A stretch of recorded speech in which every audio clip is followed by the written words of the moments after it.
Indonesia merupakan negara yang mengaku menjunjung tinggi hak asasi manusia. Namun masih banyak kasus yang belum terselesaikan hingga saat ini. Hal itu akan terus menjadi hutang bagi pemerintah untuk segera menyelesaikan kasus yang akan terus diperjuangkan kejelasannya oleh seluruh rakyat Indonesia. Negara demokrasi dengan politiknya yang memberikan kebebasan pendapat tak jarang tetap membungkam masyarakat.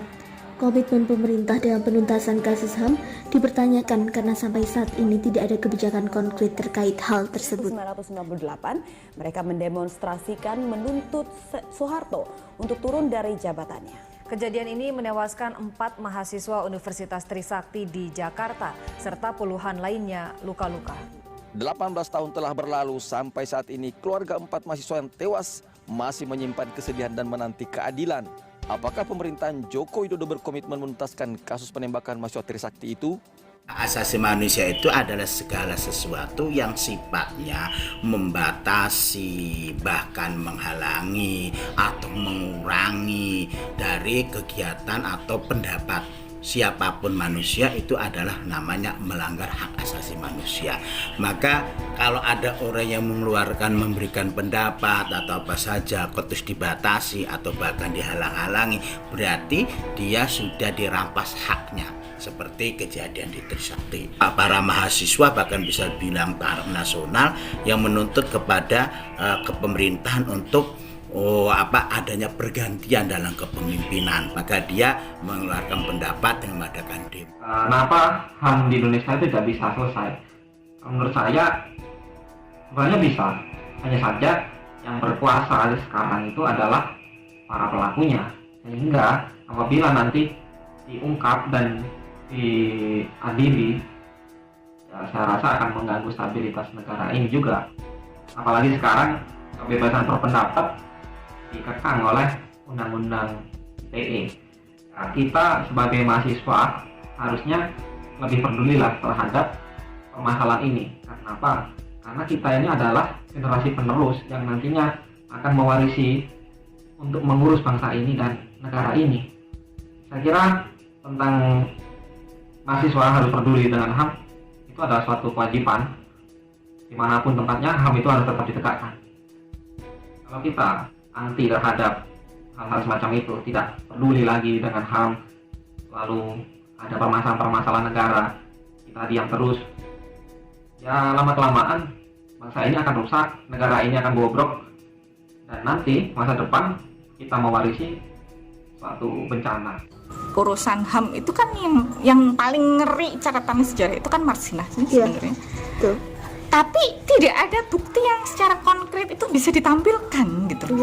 Setiap ada pelanggaran HAM itu sulit untuk ini nih buktinya, ini buktinya. Kita cuman lihat dari berita, oh si Pak Susilo Bambang Yudhoyono memimpin di daerah A, Pak Wiranto memimpin di daerah B. Pasti mereka tahu ini siapa sih yang nyulik si A, B, C, lalu kejadian A. Iya, mereka pasti tahu. Masa mereka mau menunjukkan diri sendiri atau enggak? Teman-teman mereka enggak mungkin. Iya, enggak mungkin. Nah, saya sih bilangnya itu adalah ongkos politik. Saya tidak tahu Marsinah itu transaksinya apa sampai dia harus menjadi korban. Munir jelas-jelas adalah ongkos politik. Saya nggak tahu dia lagi pegang masalah apa sampai dia harus dibunuh gitu kan. Iya. Tapi ongkos politik itu ada hubungannya sama militer, ada hubungannya sama badan intelijen, dan badan intelijen di mana-mana ongkosnya pasti nyawa gitu. Jadi gimana bisa selesai? Semoga kita ada peraturan seperti di Amerika ya. Misalkan 20 tahun lagi dokumennya itu dibuka gitu. Jadi kita nggak penasaran lagi. Paling nggak kita berhenti untuk penasaran lah. Iya. Siapa sebenarnya di belakang dia gitu. Ongkos politik itu tidak selalu jelek, tapi pelanggaran HAM yang disebut orang-orang itu juga ongkos politik gitu. Nah, ini yang seharusnya sih ada deadline-nya lah ya, nanti suatu saat kasus Munir itu siapa sih sebenarnya pelakunya, pembunuhnya siapa sih?